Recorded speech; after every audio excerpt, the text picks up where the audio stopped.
Hello student. तो हमारा जो टॉपिक चल रहा है, ठीक है, डीसी जनरेटर। ठीक, तो उनमें जो पिछली क्लासेस थी उनमें हमने देखा कि टाइप्स ऑफ डीसी जनरेटर्स, ठीक है, वर्किंग प्रिंसिपल, ठीक है, कंस्ट्रक्शन, इन सब टॉपिक्स पे हम डिस्कस कर चुके हैं। तो आज का आपका टॉपिक है आर्मेचर रिएक्शन। ठीक है, तो एट फर्स्ट कि आर्मेचर रिएक्शन होता क्या है। ठीक है, तो हमने इससे पहले देखा है कि जो चुंबकीय क्षेत्र होते हैं, ठीक है, चुंबकीय क्षेत्र होता है और एक आर्मेचर के द्वारा जो मैग्नेटिक फील्ड प्रोड्यूस किया जाता है। तो दो मैग्नेटिक फील्ड आपने अभी तक देखे हैं, ठीक है, चाहे हम सीरीज की बात करें या फिर शंट की बात करें।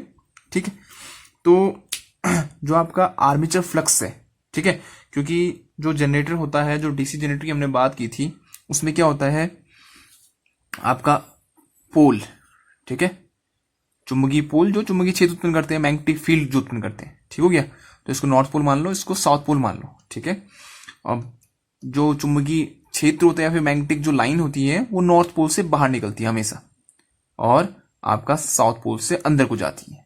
ठीक है, तो ये जो फील्ड है ये मैग्नेटिक फील्ड है। ठीक है, मैग्नेटिक फील्ड हो गया। ठीक, अब आपका इसके बीच में क्या होता है, इसके बीच में रखा होता है आपका रोटर। ठीक, और रोटर में लगा होता है आपका आर्मेचर। आर्मेचर में होते हैं खांचे और खांचों में होता है आपका वाइंडिंग, जिसे हम कहते हैं चालक। ठीक है, तो उन चालकों में जो आपके चालक हैं, जब वो चुंबकीय क्षेत्र को काटते हैं, ठीक है, बीच में साफ्ट होगा, ये साफ्ट किसी प्राइम मूवर से जुड़ा होगा। ठीक है, हम पहले देख चुके हैं तो प्राइम मूवर क्या होता है, कैसे घूमता है। तो अभी इतना मान लो कि आपका जो आर्मेचर है वो घूम रहा है। ठीक है, इस क्लॉकवाइज डायरेक्शन में आर्मेचर घूम रहा है, तो इस आर्मेचर में क्या है, वाइंडिंग की गई हुई है। ठीक है, ठीक है, फिर वाइंडिंग मतलब चालक है। तो जब ये घूमेगा तो चुंबकीय क्षेत्र को काटेगा। तो जब चुंबकीय क्षेत्र कटेगा तो आपका इस वाइंडिंग में जो ये वाइंडिंग है या जो चालक है, इसमें क्या उत्पन्न होता है, आपका विभवांतर बल उत्पन्न होता है। ठीक है, उस विभवांतर बल के कारण आपका इस वाइंडिंग में करंट फ्लो होता है। ठीक है, अब उस करंट के कारण यहां पर एक चुंबकीय क्षेत्र उत्पन्न होता है। तो आपको जो आपका डीसी मशीन है उसमें दो प्रकार के चुंबकीय क्षेत्र देखने को मिलेंगे। एक तो मैग्नेटिक फील्ड जो ये पोलो के द्वारा उत्पन्न होगा, एक होगा आपका आर्मेचर में जो वाइंडिंग है, ठीक है, उसमें जो विभवांतर बल उत्पन्न हुआ है और उस विभवांतर बल के कारण उसमें करंट फ्लो होगा। उस करंट के कारण एक चुंबकीय क्षेत्र उत्पन्न होगा। तो हम कहते हैं कि वो किसका चुंबकीय क्षेत्र है, आर्मेचर का। ठीक है, तो कितने होंगे चुंबकीय क्षेत्र, एक आर्मेचर द्वारा और एक आपका फील्ड द्वारा, जो पोल के द्वारा जो आपने चुंबकीय क्षेत्र उत्पन्न किया उसके द्वारा। ठीक हो गया, तो चलो फिर देखो, मैं यहां पर नॉर्थ पोल साउथ पोल लिख तो रहा हूं ना, लेकिन वहां जो आपका मशीन होगा वहां पर आपको नॉर्थ पोल साउथ पोल लिखा नहीं होगा। तो पहले तो हमें यही डिफाइन करना पड़ता है कि नॉर्थ पोल कौन सा है और साउथ पोल कौन सा है। ठीक है, तो देख लो, पहले हम इसको समझते हैं कि नॉर्थ पोल कौन सा होगा और साउथ पोल कौन सा होगा। ठीक है, मान लो ये है पोल सू, ठीक है, और ये दूसरे साइड का पोल है।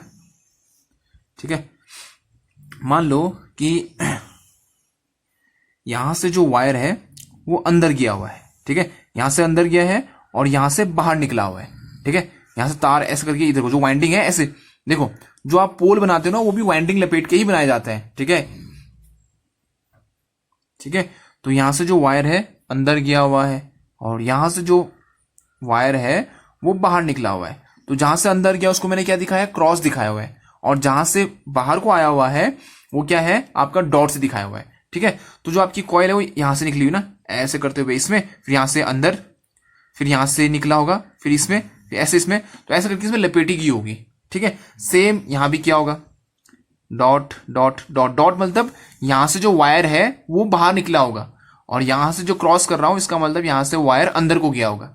ठीक है, अब देखो फिर कि आपका नॉर्थ पोल कौन सा है और साउथ पोल कौन सा है।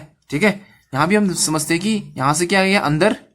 ठीक है, यहां से कहां गया, अंदर, और यहां से निकले हैं बाहर, फिर यहां से अंदर गया, फिर यहां से, एक मिनट, हाँ ठीक है, फिर यहां से क्या गया, अंदर गया होगा, फिर इसमें से बाहर निकला होगा। तो ऐसा करके इसमें वाइंडिंग किया होगा। क्रॉस मतलब अंदर जाना और डॉट मतलब बाहर को निकलना। ठीक है, अब देखो फिर ये आपका क्या है, डॉट है। ठीक है, तो अगर मैं डॉट की बात करूं, ठीक, इसमें जो आपका करंट है वो कहां को निकल रहा है, बाहर की ओर निकल रहा है, ठीक है। तो मेरे थंब को देखो ये, तो इसमें मैग्नेटिक फील्ड कैसे होगा, एंटी क्लॉकवाइज, ठीक है। कैसा होगा, एंटी क्लॉकवाइज। थंब देखो मेरा, ठीक है, कहां होगा, एंटी क्लॉकवाइज, ठीक है। तो आपका इसके कारण एक क्या होगा, एंटी क्लॉकवाइज फील्ड बनेगा यहां पर, ठीक है, ठीक है।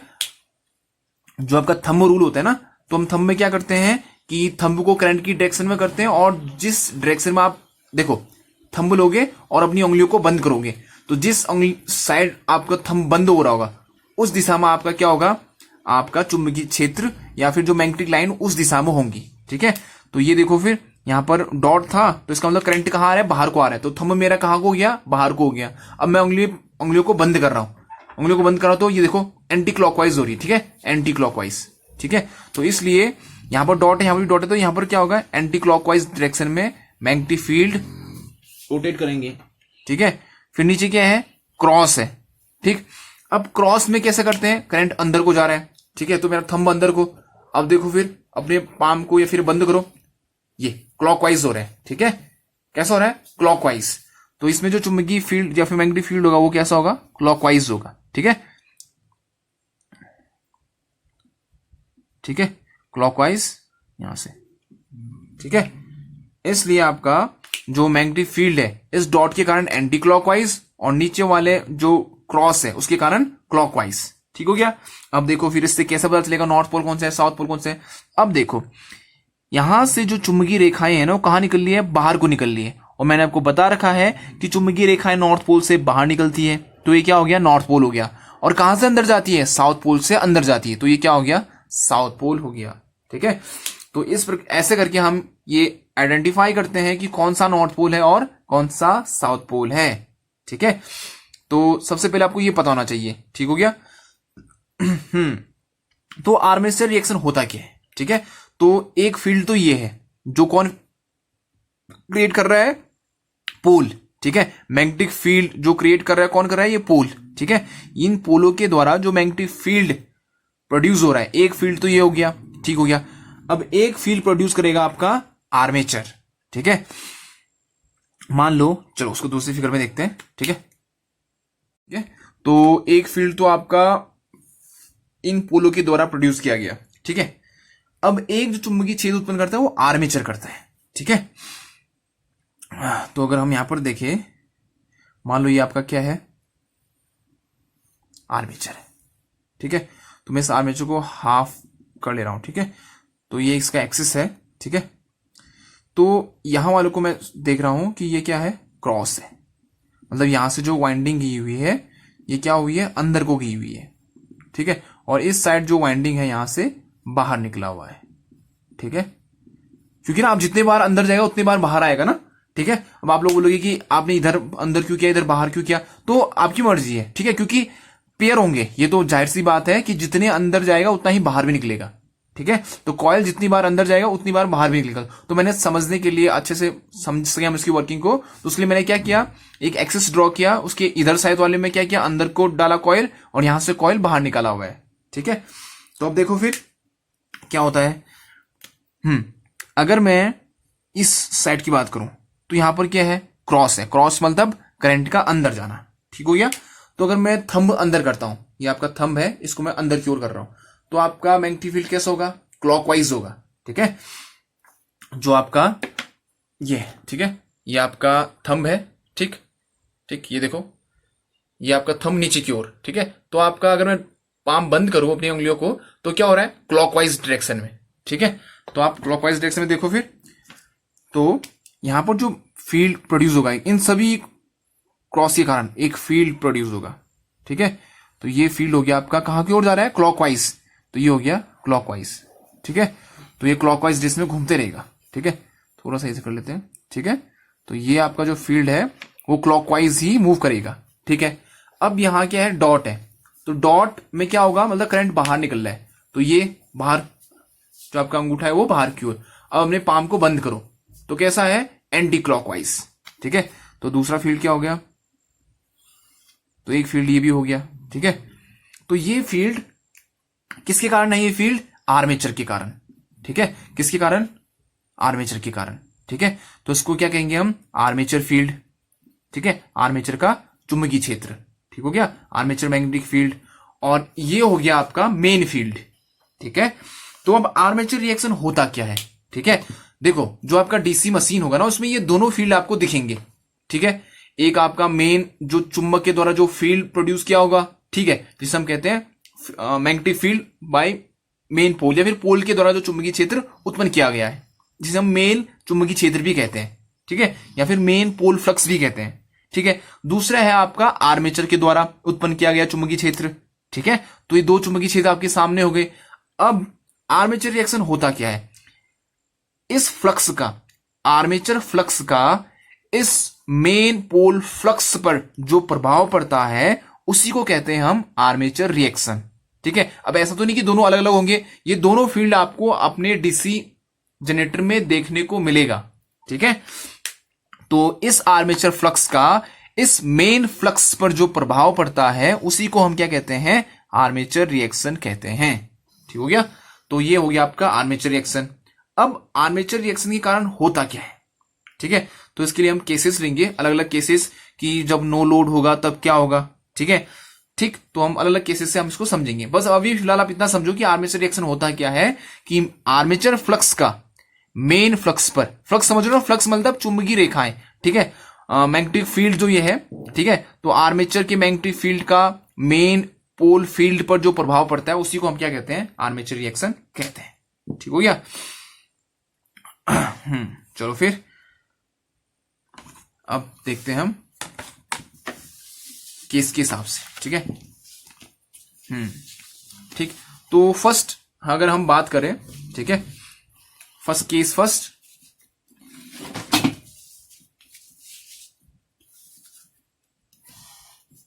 ठीक है, केस फर्स्ट, जब क्या हो, नो लोड। ठीक है, नो लोड, अगर लोड नहीं है तो आपका आर्मेचर करंट कितना होगा, 0 होगा। ठीक है, आर्मेचर करंट की वैल्यू 0। ठीक हो गया, तो फिर वही जो भी हमने समझा उसी को रिपीट करना है, बस आपका रिवीजन भी हो जाएगा। ठीक है, तो ये है आपका चुंबक। ठीक है, पोल, ध्यान से देखना हमने एकदम। ठीक है, कहानी की तरफ सुनो, होता क्या है। हाँ, ये हो गया आपका दूसरा पोल। ठीक है, हम अभी डिफाइन कर चुके हैं कि ये नॉर्थ पोल है, साउथ पोल है। ठीक हो गया, ठीक, अब यहां से जो मैग्नेटिक फील्ड लाइन है बाहर को निकलेंगी। ठीक है, और साउथ पोल से अंदर को जाएंगी।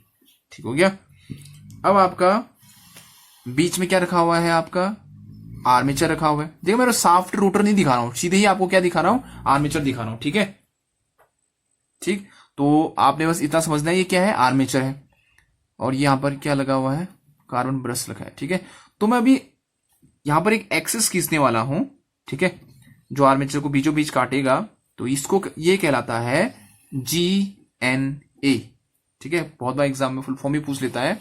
तो GNA का फुल फॉर्म होता है geometrical neutral axis, geometrical neutral axis. ठीक है,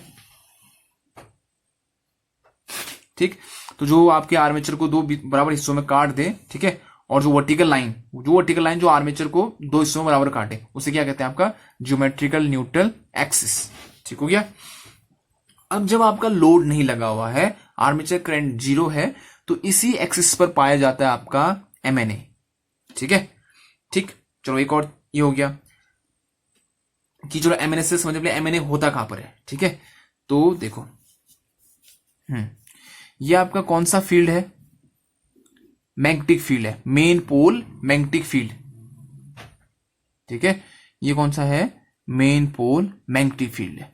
ठीक है, तो इसकी डायरेक्शन कहां है, आपका लेफ्ट टू राइट। तो आपका अगर मैं यहां पर ड्रॉ करूं तो ये क्या कहलाएगा, मेन पोल फ्लक्स।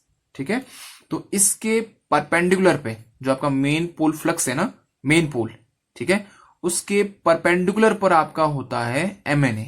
ठीक है, तो ये होगा आपका परपेंडिकुलर लाइन। ठीक है, ये क्या कहलाएगा, आपका MNA। तो ये और ये एक ही लाइन में होंगे अभी, क्यों, देखो ये तो आपका मैग्नेटिक फील्ड हो गया। ठीक है, तो इसके परपेंडिकुलर क्या है, आपकी ज्योमेट्रिकल न्यूट्रल एक्सिस है।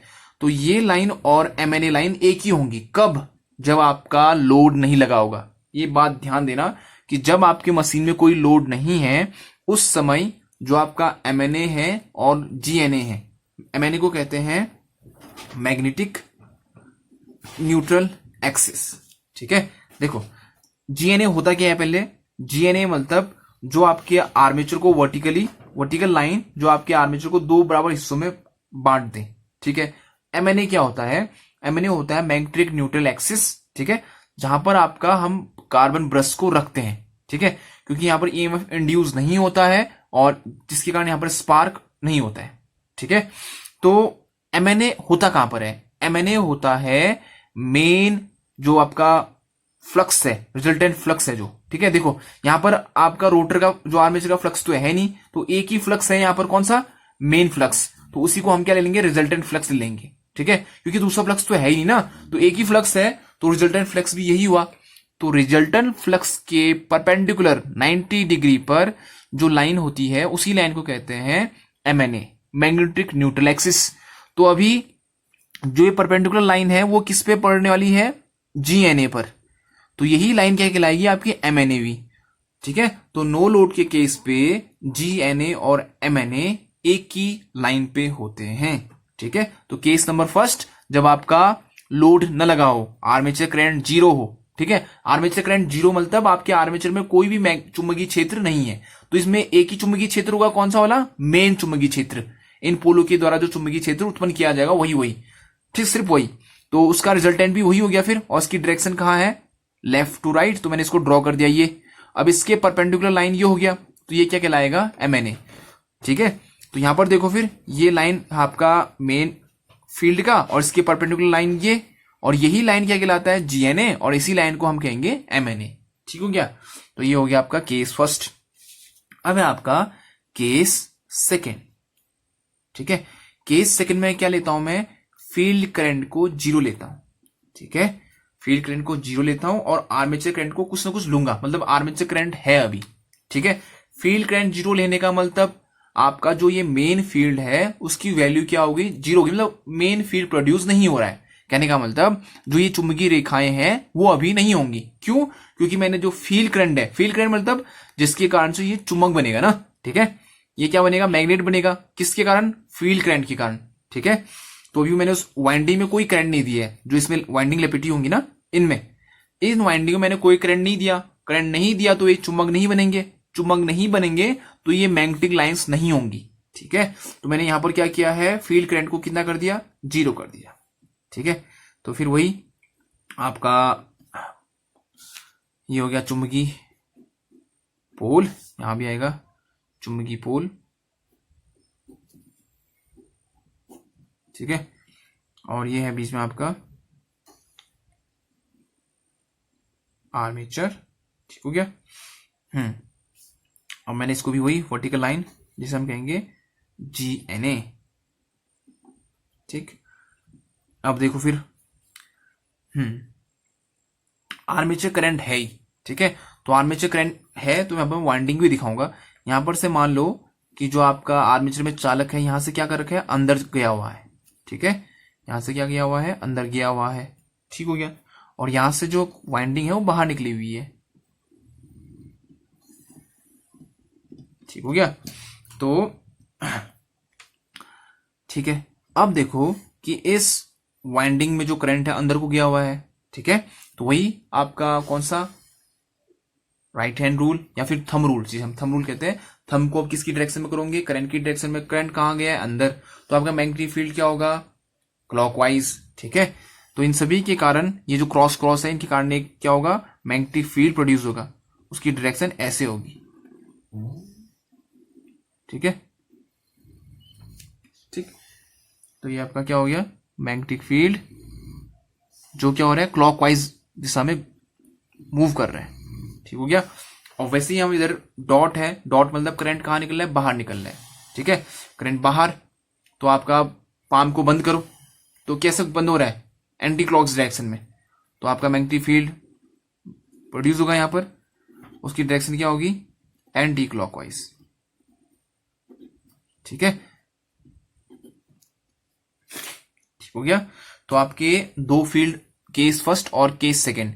केस सेकंड में जब यहाँ पर जो वाइंडिंग की होगी ना, इनमें कोई करंट नहीं दिया गया है, ठीक है, फील्ड करंट 0, तो इसका मतलब यहाँ कोई भी चुंबकीय क्षेत्र नहीं होगा, सिर्फ करंट कहाँ फ्लो किया गया, आर्मेचर में। तो जिसके कारण आर्मेचर में क्या उत्पन्न हो रखा है, चुंबकीय क्षेत्र, या ऐसा कह सकते हो कि सिर्फ हमने यहाँ पर आर्मेचर के चुंबकीय क्षेत्र को दिखाया गया, ठीक है। तो देखो यहां पर जो चुंबकीय क्षेत्र होगा ना, इसकी डायरेक्शन कहां से कहां को होगी। देखो मैंने यहां पर कहा कि सिर्फ मेन चुंबकीय क्षेत्र है, तो उसकी डायरेक्शन कहां है, उसकी डायरेक्शन है आपका लेफ्ट टू राइट। तो ये जो लाइन है वो आपका किसको दिखा रहा है, यहां पर के चुंबकीय क्षेत्र को, ठीक है, ठीक। अब यहां पर देखो, यहां पर जो चुंबकीय क्षेत्र वो कहां की ओर हो रहा है, देखो नीचे की ओर, ठीक है, नीचे देखो, यहां से घूम के भी यहां पर नीचे को आ रहा है और यहां से घूम के भी यहां को नीचे को आ रहा है। तो यहां पर जो मैग्नेटिक फील्ड आपका रिजल्टेंट मैग्नेटिक फील्ड है वो कहां को है, नीचे की ओर है, क्योंकि यहां से घूम के भी आपका नीचे ही आ रहा है और इस साइड से घूम के भी यहां को नीचे लग रहा है। तो यहां पर जो रिजल्टेंट चुंबकीय फील्ड या फिर चुंबकीय क्षेत्र होगा वो कहां को होगा, नीचे की ओर, ठीक है। तो इसे हम क्या कहेंगे, आर्मेचर का फ्लक्स या फिर आर्मेचर का चुंबकीय क्षेत्र, ठीक हो गया। लेकिन जो आपकी मशीन होती है उसमें दोनों अलग अलग नहीं होते हैं, ये दोनों होते हैं साथ ही, ठीक है। तो अब हम क्या करते हैं, केस थर्ड, ठीक है। केस थर्ड की अगर बात करें, ठीक, केस थर्ड तो ये है आपका ऑन लोड, जब आपने लोड लगा दिया, या ऐसा कह सकते हो कि जब आपका फील्ड में भी करंट है और आर्मेचर में भी करंट है, ठीक है, ऑन लोड की केस पे। ऑन लोड कहने का मतलब आपका फील्ड में भी करंट है और आपके आर्मेचर में भी करंट है, ठीक हो गया। तो फिर अब देखो फिर क्या होगा, इसको बना देते हैं पहले,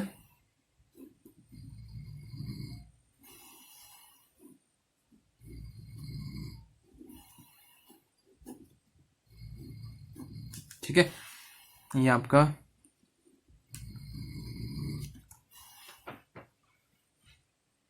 ठीक है, तो ये आपका वही ज्योमेट्रिकल एक्सिस, ठीक है, GNA, ठीक। आपका इधर क्या था, इस साइड क्रॉस क्रॉस था, ठीक है, और इधर डॉट डॉट था, ठीक है। अब देखो फिर अब आपका जो फ्लक्स का या फिर जो आपका आर्मेचर का जो फ्लक्स है वो नीचे की ओर है, तो उसको मैंने कहां बना रखा है, नीचे की ओर, ठीक है। और आपका दूसरा जो फ्लक्स है वो कहां है, लेफ्ट टू राइट। तो ये हो गया आपका मेन फील्ड का फ्लक्स, ठीक है, ये आपका आर्मेचर का फ्लक्स। लेकिन जो रिजल्टेंट फ्लक्स होगा आपका, ठीक है, वो इन दोनों को के रिजल्टेंट से, ठीक है, इन दोनों का जो रिजल्टेंट निकलेगा उसके कारण आपका क्या मिलेगा, आपको रिजल्टेंट चुंबकीय क्षेत्र। तो मैं क्या करता हूं, इसको थोड़ा सा आगे आगे बढ़ाता हूं, इसको भी थोड़ा सा आगे आगे बढ़ाता हूं।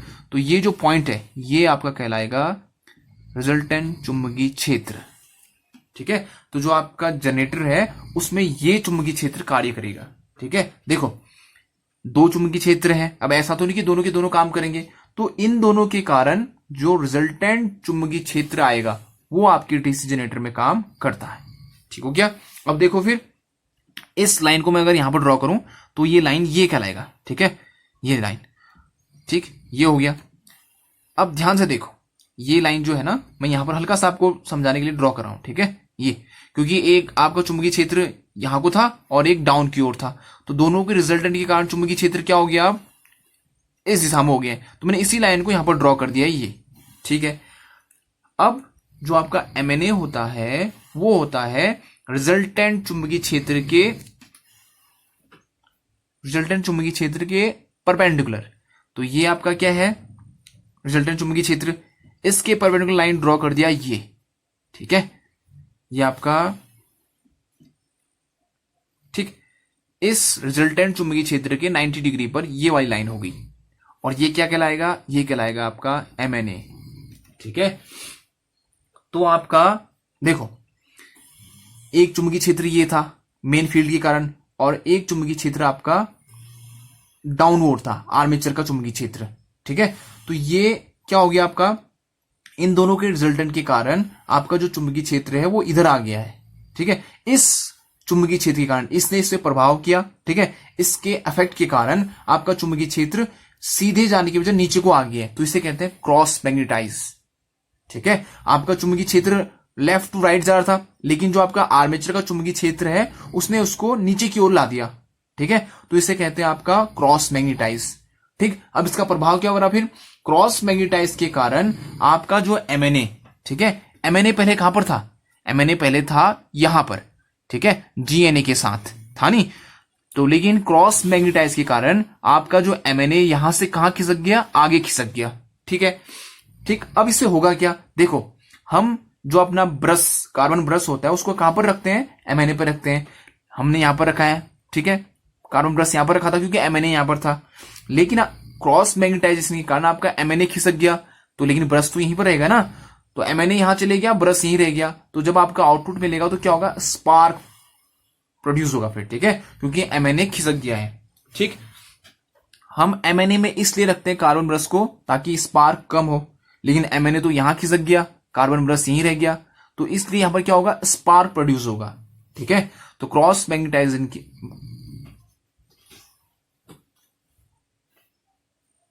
ठीक है, क्रॉस मैग्नेटाइजेशन के कारण आपका जो एमएनए है वो किस दिशा में मूव करता है, जिस दिशा में आपका मशीन रोटेट कर रहा है। ठीक है, यहां पर जो आपका मशीन है वो कहां को रोटेट कर रहा है, क्लॉकवाइज डायरेक्शन में रोटेट कर रहा है। ठीक है, ठीक है, क्लॉकवाइज डायरेक्शन में रोटेट कर रहा है, तो जो आपका एमएनए है वो भी क्लॉकवाइज डायरेक्शन में ही रोटेट करता है। ठीक, तो समझ में आया ना आप लोग को कि क्रॉस मैग्नेटाइजेशन किसे कहते हैं। ठीक, आर्मेचर फ्लक्स के कारण जो आपका मेन फ्लक्स है, ठीक है, ठीक, उस प्रभाव के कारण वो क्या हो जाता है, थोड़ा सा नीचे को आ जाता है। ठीक, देखो एक फ्लक्स यहां है, एक फ्लक्स यहां है, तो इन दोनों के रिजल्टेंट के कारण आपका क्या मिला, रिजल्टेंट फ्लक्स। ठीक है, तो ये है रिजल्टेंट फ्लक्स। ठीक है, तो आपका रिजल्टेंट फ्लक्स अब नीचे है, यहां है। ठीक है, तो जो आपका एमएनए है वो रिजल्टेंट फ्लक्स के परपेंडिकुलर होता है, तो आप इसके परपेंडिकुलर लाइन ड्रॉ करोगे। तो मैंने क्या किया, इस रिजल्टेंट फ्लक्स को उठा के यहां पर ले लिया, क्योंकि होना तो यहीं पर है ना, मैंने दिखाया आपको अलग से, लेकिन ये यहीं पर होगा। ठीक, ये आपका मेन फ्लक्स था इधर, ये आपका आर्मेचर फ्लक्स था, तो ये आपका रिजल्टेंट फ्लक्स है, तो इसी के परपेंडिकुलर ये लाइन क्या कहलाएगा, आपका एमएनए कहलाएगा। तो इसी लाइन में क्या होगा, एमएनए होगा। ठीक है, तो आपका एमएनए का खिसकना, ठीक, किसके कारण खिसकता है, क्रॉस मैग्नेटाइजेशन के कारण। ठीक है, तो ये था आपका क्रॉस मैग्नेटाइजिंग। ठीक हो गया, अब देखो फिर आपका एमएनए क्या हो गया, यहां हो गया। ठीक है, अब देखो यहां पर क्या क्या होगा, देखो पहले अगर क्रॉस मैग्नेटाइजिंग तब तक नहीं हुआ था, या फिर जब तक आर्मेचर रिएक्शन का प्रभाव नहीं हुआ था, तब तक ना ये जो क्रॉस था यहीं पर तक था। अब जो एमएनए है यहां पहुंच गए, तो क्रॉस अब यहीं से स्टार्ट होगा। ठीक है, ये आपका क्रॉस क्रॉस क्रॉस क्रॉस, ये क्रॉस। ठीक है, और ये इधर को क्या होगा आपका, dot dot dot dot dot, और ये डॉट। ठीक है, अब देखो जिस दिशा में आपका आर्मेचर घूम रहा है उसका जो पहला पॉइंट आता है उसे कहते हैं लीडिंग सिरा, ये भी याद रखना आप लोग। ठीक है, जिस दिशा में आपका आर्मेचर घूम रहा है उसका जो पहला हेड पहला सिरा मिलेगा आपको उसे लीडिंग हेड कहते हैं, और उसका दूसरा हेड क्या आएगा फिर, ट्रेलिंग हेड। ठीक है, वैसे ये जिस दिशा में मशीन या फिर जिस दिशा में आपका मशीन घूम रहा है उसका जो पहला हेड आता है उसे क्या कहते हैं, लीडिंग हेड कहते हैं। ये ट्रेलिंग, तो ये क्या हो गया आपका लीडिंग, ये लीडिंग, तो ये क्या हो गया, ट्रेलिंग हेड हो गया। ठीक है, तो ये हो गया लीडिंग हेड, ये हो गया आपका ट्रेलिंग, ये हो गया लीडिंग। ठीक है, तो ऐसा करके आपने याद रखना है, लीडिंग और ट्रेलिंग। ठीक है, अब देखो फिर क्रॉस मैग्नेटाइजेशन तो आपको समझ में आ गया। ठीक है, क्रॉस मैग्नेटाइजेशन के कारण हुआ क्या, आपका जो एमएनए है वो खिसक गया है। ठीक है, उसकी जो प्रीवियस पोजीशन थी या फिर जो उसकी ओरिजिनल पोजीशन थी वो कहां थी, जीएनए के साथ थी, लेकिन वो उस दिशा में रोटेट कर चुका है या फिर खिसक गया है जिस दिशा में आपका मशीन रोटेट कर रहा है। ठीक है, तो मैंने आपका इतने आगे पहुंच गया है। ठीक है, अब देखो फिर ये हमने क्रॉस मैग्नेटाइजिंग समझा। ठीक है, अब हमने समझना है डीमैग्नेटाइजिंग। ठीक है, क्योंकि जो आपका आर्मेचर रिएक्शन होता है उसके दो प्रभाव होते हैं। ठीक है, आपकी जो मशीन में दो प्रकार के प्रभाव आपको देखने को मिलेंगे, एक को कहते हैं क्रॉस मैग्नेटाइजिंग, एक को कहते हैं डीमैग्नेटाइजिंग। ठीक है, तो दो प्रकार के इफेक्ट कौन कौन से होंगे, एक को कहते हैं हम क्रॉस मैग्नेटाइजिंग और एक को कहते हैं डीमैग्नेटाइजिंग। क्रॉस मैग्नेटाइजिंग हमने देख लिया है, ठीक है, जो रिजल्टेंट फ्लक्स निकला उसके कारण आपका एमएनए खिसक गया, तो उसी प्रभाव को क्या कहते हैं, या फिर एमएनए का अपनी जगह से खिसकना क्या कहलाता है, क्रॉस मैग्नेटाइजिंग के प्रभाव के कारण ही वो खिसकता है। अब है आपका डीमैग्नेटाइजिंग का प्रभाव, ठीक है। अब इस फिगर को ध्यान से देखो, जो फ्लक्स देखो यहां पर देखना, जो आपका लीडिंग सिरा है, ठीक है, नॉर्थ पोल, ये मान लो ये नॉर्थ पोल है, ये साउथ पोल है, ठीक है। यहां पर जो एरिया है वो कम हो गया है, ठीक, पहले एरिया इतना था, अब एरिया कम हो गया है, तो यहां पर फ्लक्स डेंसिटी क्या होगा, इंक्रीज होगा, ठीक है। एरिया कम होना मतलब फ्लक्स डेंसिटी इंक्रीज करना, ठीक है। या फिर ऐसे भी समझ सकते हैं, चलो अगर डेंसिटी वाली बात समझ नहीं आ रही है तो एक सिंपल सा एक और लॉजिक है, वो यहां पर देखो आप, ध्यान से देखना आपने, ठीक है। ये आपका आर्मेचर, ठीक है, देखो जो आपका, मैं दो अलग अलग से बनाता हूं, ठीक है, ये आपका है मेन चुंबकीय क्षेत्र, ठीक हो गया, ठीक। और इसी के साथ आपका आर्मेचर का चुंबकीय क्षेत्र भी होगा, ठीक है, वो भी ड्रॉ करते हैं,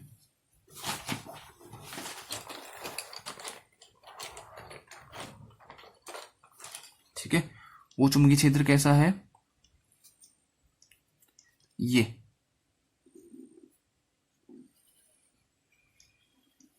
ठीक, और यहां से ऐसा, ठीक हो गया। तो ये आपका कहाँ है, क्लॉकवाइज, हम अगले फिगर में जो देखा था, और ये भी, ये था आपका एंटी क्लॉकवाइज, ठीक है। और जो आपका मेन फील्ड है वो ये है इधर की ओर, तो देखो फिर इसकी डायरेक्शन कहाँ को है, आगे को है, लेकिन ये कहाँ को आ रहा है, पीछे को आ रहा है, तो एक दूसरे का क्या करेंगे, विरोध करेंगे, ठीक है। तो यहां पर जो आर्मेचर फ्लक्स है वो इस फ्लक्स को डीमैग्नेटाइज करेगा, तो यहां पर जो फ्लक्स है वो घट जाएगा, ठीक है। और यहां पर देखो ये भी आगे को ही इसकी डायरेक्शन है, और ये जो फ्लक्स है ये भी आगे को ही जा रहा है, तो ये एक दूसरे को क्या करेंगे, मैग्नेटाइज करेंगे। तो यहां पर जो आपका मैग्नेटिक लाइन है वो इस टाइप से दिखेगा आपको, ठीक है। नीचे अलग से बना दे रहा हूं ताकि आपको समझ में आए,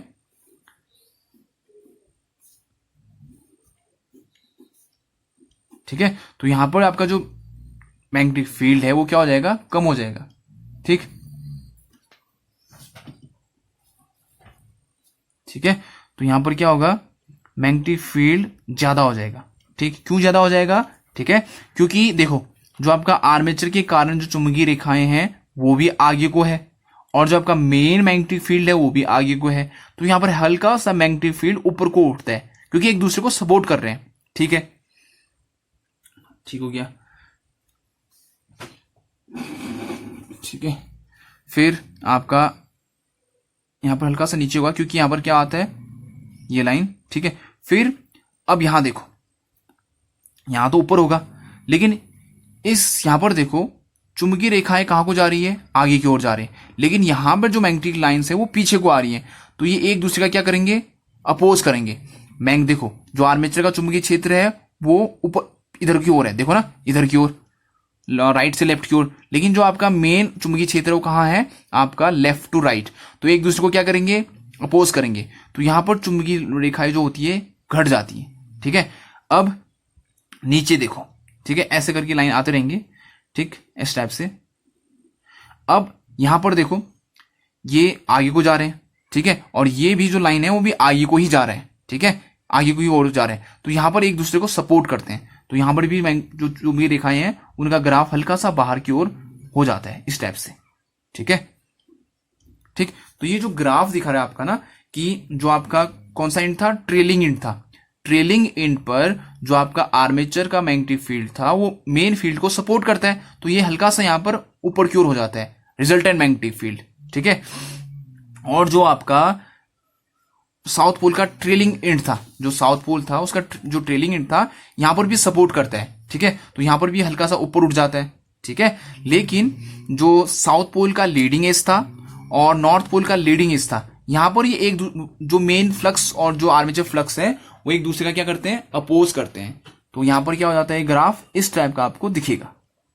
ठीक है, तो देखो ये था सिर्फ जब आपका मेन फील्ड था, ये था जब आपका सिर्फ आर्मेचर का फील्ड था। अब ये जो फील्ड है, ये जो फील्ड है, ये तब की बात है जब दोनों फील्ड साथ होंगे। ठीक है, तो दोनों फील्ड जब साथ होंगे तो इस टाइप का आपको चुंबकीय क्षेत्र दिखेगा आपके किस पे, डीसी जनरेटर पर। ठीक है, तो ये आपका ग्राफ हो गया, ठीक, जब दोनों फील्ड साथ होंगे। ठीक है, अब उस पॉइंट पर आते हैं जिस पॉइंट पर हम आगे डिस्कस कर रहे थे। ठीक है, तो हमने तीनों ग्राफ अच्छे से समझ लिया है। ठीक है, अब देखो फिर यहां पर देखो कि जो आपका ये जो लाइन है जहां पर अब एमएनए आ चुका है, तो इसके कारण यहां क्रॉस हो गया है। ठीक है, और ये लाइन डॉट वाली कहलाती है। ठीक है, अब देखो ये क्या है, leading edge of north pole. ठीक है, यहां पर जो फ्लक्स डेंसिटी है वो इंक्रीज होगी। ठीक है, फ्लक्स डेंसिटी इंक्रीज कैसे होगी, देखो ये जो लाइन है वो पहले यहां पर था, जो आपका लाइन था वो यहां पर था, तो एरिया ज्यादा था, एरिया ज्यादा होगा तो डेंसिटी क्या होगी, कम होगी। अब ये लाइन यहां पहुंच गया है। ठीक है, ये क्योंकि ना मैंने खिसक गया तो लाइन यहां पर आ गया, तो एरिया क्या हो गया, यहां पर कम हो गया। एरिया कम हो गया तो डेंसिटी क्या होगी, इंक्रीज हो जाएगी। तो फ्लक्स की डेंसिटी यहां पर क्या है, ज्यादा है। ठीक है, फ्लक्स डेंसिटी क्या है, यहां पर ज्यादा है। ठीक हो गया, अब यहां देखो। ठीक है, यहां पर जो एरिया है, ठीक है, वो क्या हुआ है, बड़ा हुआ, एरिया जो है इंक्रीज कर रहा है। एरिया इंक्रीज करना मतलब डेंसिटी का डिक्रीज होना। ठीक है, डेंसिटी का क्या होना, डिक्रीज होना। ठीक हो गया, तो यहां पर डेंसिटी इंक्रीज, सॉरी यहां पर डेंसिटी क्या हो रही है, डिक्रीज। यहां पर जो है डेंसिटी क्या हो रही है, डिक्रीज हो रही है। ठीक, यहां पर जो डेंसिटी है वो क्या हो रही है, इंक्रीज हो रही है। ठीक है, ठीक, अब due to non linear behaviour, ठीक है, मतलब जो आपका सैचुरेशन लेवल होता है ना, सैचुरेशन लेवल मतलब कि एक लिमिट तक आपका चुंबक बन सकता है। ठीक है, तो जो सैचुरेशन लेवल होता है उसका बिहेवियर नॉन लीनियर होने के कारण जो आपका फ्लक्स डेंसिटी होता है ना वो डिक्रीज ज्यादा होता है इंक्रीज होने की अपेक्षा। कहने का मतलब ये जो यहां खिसका है, ये जो ग्राफ, ठीक है, ये जो ग्राफ खिसका है ये खिसक ज्यादा जाता है, लेकिन यहां कहने का मतलब क्या है कि जो ये एरिया है ना यहां ज्यादा बढ़ता है, यहां घटता कम है। लेकिन ठीक है, कहने का मतलब जो डेंसिटी में यहां क्या कर रहा हूं, डिक्रीज की बात कर रहा हूं ना। ठीक है, तो डेंसिटी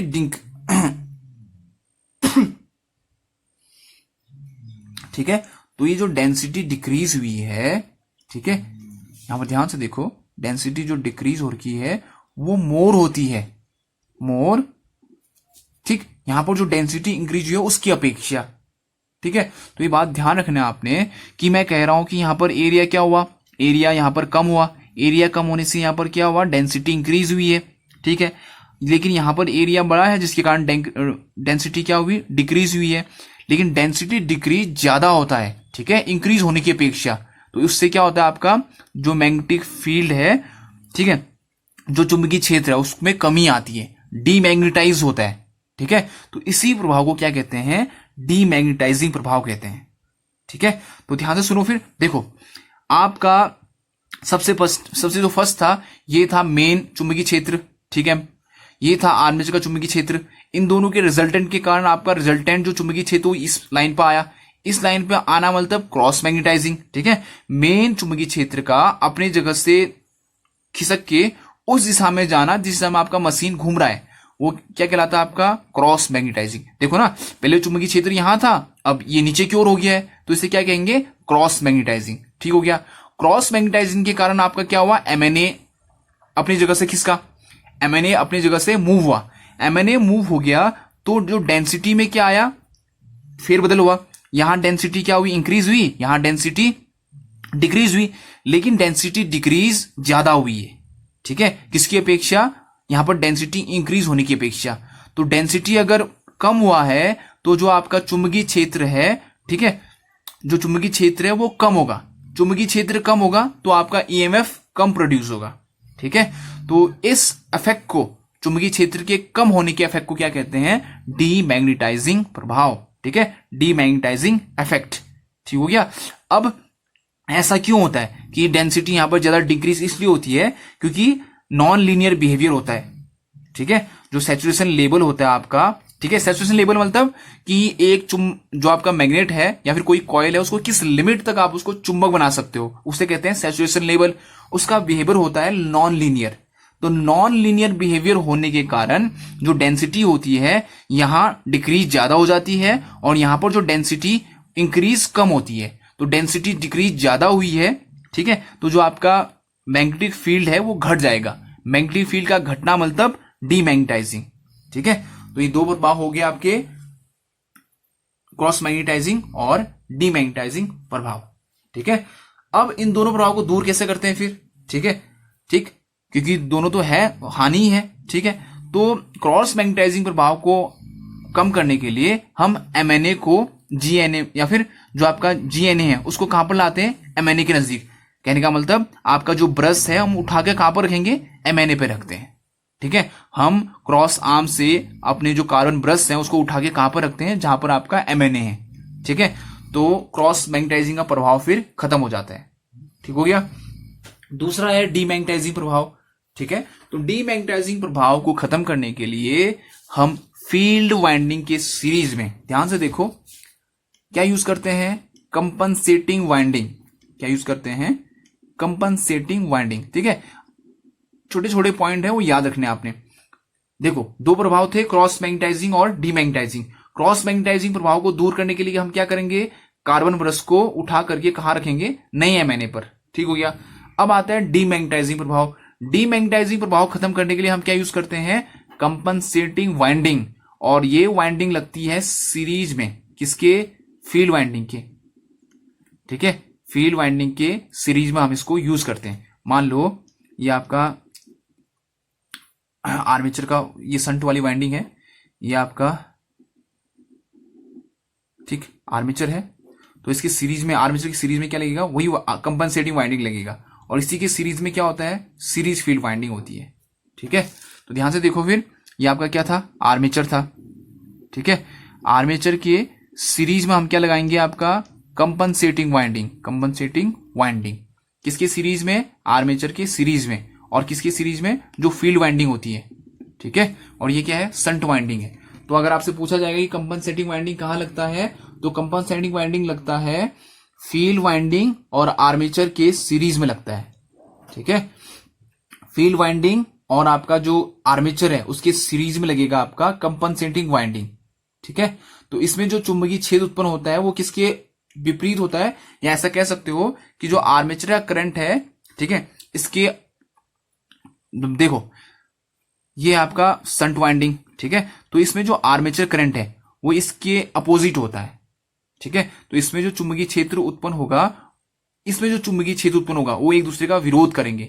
तो जो यहां पर डीमैग्नेटाइजिंग प्रभाव उत्पन्न कर रहा होगा वो उसको कौन कैंसिल कर देगा? ये वाली वाइंडिंग उसको कैंसिल कर देगी। तो आपका क्या होगा? डीमैग्नेटाइज नहीं होगा।